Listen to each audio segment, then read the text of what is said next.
Russia Ukraine സംഘർഷം 5ാം വർഷത്തിന്റെ കനൽവഴികളിലേക്ക് കയറുമ്പോൾ ആഗോള രാഷ്ട്രീയത്തിന്റെ ചതുരംഗപ്പലകയിൽ അമേരിക്കയും യുക്രൈനും ചേർന്ന് പുതിയൊരു നയതന്ത്ര നാടകത്തിന് സ്ലോട്ട് ബുക്ക് ചെയ്തിരിക്കുകയാണ്.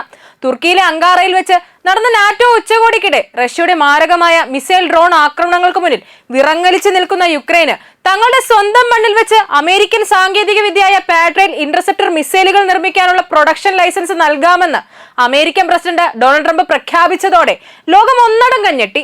നിങ്ങൾക്ക് പാട്രിയറ്റ് മിസൈലുകൾ ഉണ്ടാക്കാനുള്ള ലൈസൻസ് തരാം, ഇനി ഞങ്ങൾ ആയുധം തരില്ലെന്ന് പറഞ്ഞ് ആരും ഇങ്ങോട്ട് കരഞ്ഞുകൊണ്ട് വരരുത് എന്ന ട്രംപിന്റെ ധാർഷ്ട്യവും പ്രകോപനവും അദ്ദേഹത്തിന്റെ വാക്കുകളിലെ പൊള്ളത്തരങ്ങളാണ് തുറന്നു കാട്ടുന്നത്. ട്രംപ് കെട്ടിയാടുന്ന ഈ ഒപ്റ്റിക്സ് നാടകം യുക്രൈൻ നേരിടുന്ന ആസന്നമായ ആയുധക്ഷാമത്തിന് യാതൊരുവിധ പരിഹാരവും നൽകില്ലെന്ന് ദേശീയ സുരക്ഷാ പ്രതിരോധ വിദഗ്ധർ ഒരേ സ്വരത്തിൽ മുന്നറിയിപ്പ് നൽകുന്നുണ്ട്. ഇതൊന്നും ഒരു ലൈറ്റ് സ്വിച്ച് ഓൺ ചെയ്യുന്നത് പോലെയല്ല എന്ന് വിദേശ നയത്തിലും സുരക്ഷയിലും ശ്രദ്ധ കേന്ദ്രീകരിക്കുന്ന ഫൗണ്ടേഷൻ ഫോർ ഡിഫൻസ് ഓഫ് ഡെമോക്രസീസിലെ പ്രമുഖ പണ്ഡിതനായ ബ്രാഡ്ലി ബോമൻ തുറന്നടിച്ചതായി പ്രമുഖ രാജ്യാന്തര വാർത്താ ഏജൻസിയായ ABC ന്യൂസ് റിപ്പോർട്ട് ചെയ്തു. പ്രതിരോധ രംഗത്തെ അധികായന്മാരായ ലോക്ഹീഡ് മാർട്ടിൻ അമേരിക്കയിൽ നിർമ്മിക്കുന്ന അത്യാധുനിക മിസൈലുകൾ യുക്രൈനിലും മിഡിൽ ഈസ്റ്റിലും അതിവേഗം തീർന്നു പോകുന്ന പശ്ചാത്തലത്തിൽ വിതരണ ശൃംഖലയിലെ തടസ്സങ്ങളും ഉയർന്ന സുരക്ഷാ മാനദണ്ഡങ്ങളും കാരണം യുക്രൈനിൽ ഇതിന്റെ ഉൽപാദനം പ്രായോഗികമാക്കാൻ വർഷങ്ങളെടുക്കും. നിലവിൽ റഷ്യൻ വ്യോമാക്രമണങ്ങൾക്ക് മുന്നിൽ ഇന്റർസെപ്റ്റർ മിസൈലുകൾ ഇല്ലാതെ പ്രതിരോധം തകരുന്ന യുക്രൈന് ട്രംപിന്റെ ഈ ദീർഘകാല ലൈസൻസിംഗ് പ്രഖ്യാപനം കൊണ്ട് ഹ്രസ്വകാലത്തേക്ക് യാതൊരു പ്രയോജനവും ലഭിക്കില്ല എന്നും ഇതിന് യുക്രൈനെ കൂടുതൽ അപകടത്തിലേക്ക് തള്ളിവിടാനുള്ള പാശ്ചാത്യ തന്ത്രമാണെന്നും ABC ന്യൂസിന്റെ റിപ്പോർട്ട് വ്യക്തമാക്കുന്നുണ്ട്. അമേരിക്കയിലെ പ്രതിരോധ ഭീമനായ ലോക്ഹീഡ് മാർട്ടിൻ പ്രതിവർഷം നിർമ്മിക്കുന്ന ഏതാണ്ട് 620 പാട്രിയറ്റ് മിസൈലുകളേക്കാൾ വളരെ വേഗത്തിലാണ് യുക്രൈനിലും മിഡിൽ ഈസ്റ്റിലും നിലവിൽ ഇവ ഉപയോഗിച്ചു തീരുന്നത്. ഈ വിതരണക്ഷാമം പരിഹരിക്കാൻ യുക്രൈനിൽ ഫാക്ടറികൾ സ്ഥാപിക്കുക എന്നത് കടുത്ത വെല്ലുവിളിയാണ്. യുക്രൈൻ പ്രതിരോധ മന്ത്രിയുടെ ഉപദേഷ്ടാവ് വ്യക്തമാക്കുന്നതനുസരിച്ച് സാങ്കേതിക രേഖകളുടെ കൈമാറ്റം, വിദഗ്ധർക്കുള്ള വിദേശ പരിശീലനം, സങ്കീർണമായ വിതരണ ശൃംഖലകളുടെ ഏകോപനം എന്നിവ പൂർത്തിയാക്കി ഒരു പ്രൊഡക്ഷൻ ലൈൻ യാഥാർത്ഥ്യമാക്കാൻ 12 മുതൽ 24 മാസം അഥവാ കുറഞ്ഞത് 2 വർഷമെങ്കിലും എടുക്കും. ഇതിലും വലിയ അപകടം ഈ സാങ്കേതിക വിദ്യ യുക്രൈനിലേക്ക് കൈമാറുമ്പോൾ അത് റഷ്യൻ ഇന്റലിജൻസിന് ചോർന്നു കിട്ടാനുള്ള സാധ്യത വളരെ കൂടുതലാണ് എന്നതാണ്.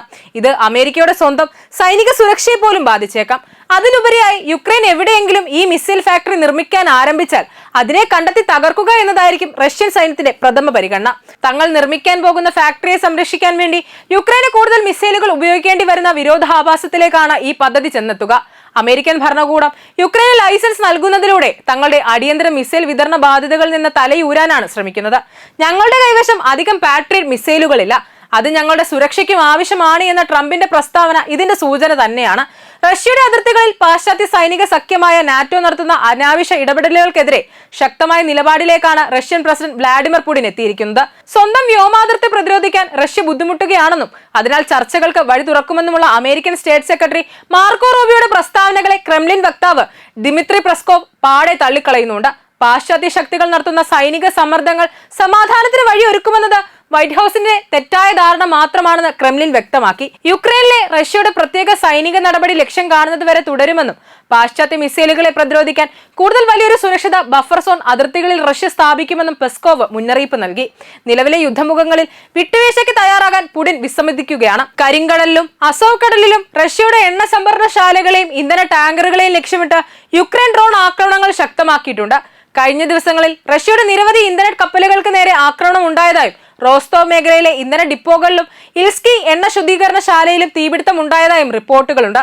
ഇത്തരം ആക്രമണങ്ങളിലൂടെ റഷ്യയിൽ താൽക്കാലിക ഇന്ധനക്ഷാമം സൃഷ്ടിച്ച് റഷ്യൻ സമ്പദ് വ്യവസ്ഥയും പുടിൻ ഭരണകൂടത്തെയും 1991 സോവിയറ്റ് യൂണിയന്റെ തകർച്ചയ്ക്ക് സമാനമായ പ്രതിസന്ധിയിലേക്ക് തള്ളിവിടാമെന്നാണ് പാശ്ചാത്യ രാജ്യങ്ങളും യുക്രൈനും കണക്കുകൂട്ടുന്നത്. എന്നാൽ ഇത്തരം സകല നീക്കങ്ങളെയും അതിജീവിച്ച് റഷ്യ അതിന്റെ യുദ്ധ ലക്ഷ്യങ്ങളുമായി മുന്നോട്ട് പോവുകയാണ്.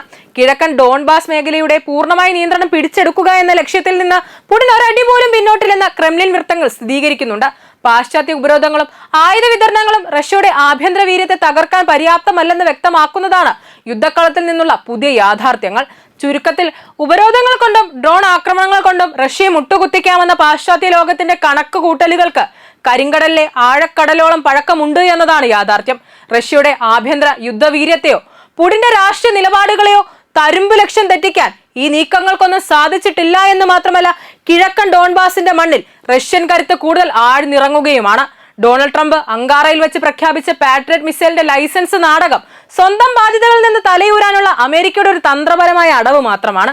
കനത്ത യുദ്ധമുഖത്ത് യുക്രൈൻ ഇപ്പോൾ വേണ്ടത് കടലാസിലെ ഒപ്പുകളോ ഫാക്ടറി പണിയാനുള്ള പെർമിറ്റുകളോ മാത്രമല്ല, മറിച്ച് റഷ്യൻ മിസൈലുകളെ ആകാശത്ത് വെച്ച് തന്നെ തകർക്കാൻ ശേഷിയുള്ള അടിയന്തര ആയുധങ്ങളാണ്.